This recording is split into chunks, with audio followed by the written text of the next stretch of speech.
Hare Krishna. Padayatra, pèlerinage à pied. Nous connaissons tous l'importance des pèlerinages dans la vie spirituelle. En Occident, dans la culture chrétienne, nous avons le grand pèlerinage de Saint-Jacques de Compostelle, ou de Lourdes, ou de Rome. Dans la culture Vaishnave, de grandes personnalités et de nombreuses personnalités ont voyagé à pied en Inde pour propager le chant du Saint-Nom de Krishna. Un exemple extraordinaire, c'est le Seigneur Chaitanya Mahaprabhu. Bien que Krishna lui-même, il a joué le rôle d'un dévot de Krishna en propageant le Saint-Nom de Krishna dans l'Inde entière. Il a voyagé de nombreuses années à partir de Jagannath Puri pour aller dans tout le sud de l'Inde et également à Vrindavan. Généralement, il était assisté d'un seul assistant, une seule personne qui l'aidait, qui l'accompagnait dans ses voyages. Quand Srila Prabhupada a créé le mouvement Hare Krishna, l'ISKCON, il a tout de suite pensé à introduire ces pèlerinages, ces padayatras dans le monde entier, en commençant avec l'Inde. Un de ses disciples, le Lokanath Maharaj, a pris très à cœur, très au sérieux, ce désir de Srila Prabhupada de vouloir propager le chant du Saint-Nom de manière simple en marchant. On peut voir dans l'ISKCON actuellement qu'il y a deux grandes sortes de padayatras.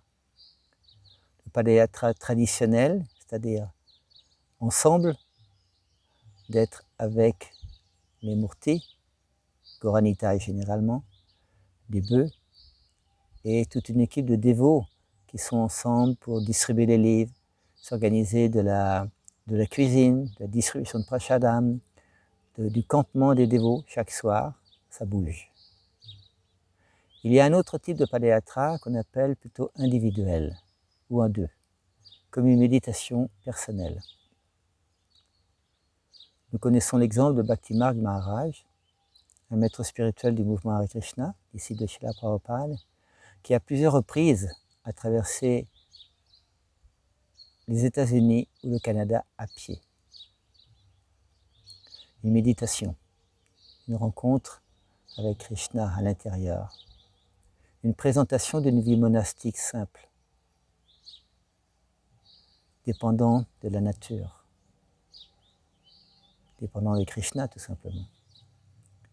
Personnellement, j'ai participé à un certain nombre de padayatras en Europe, comme la France, l'Espagne, la Slovénie, également en Inde, suivant ces deux formes.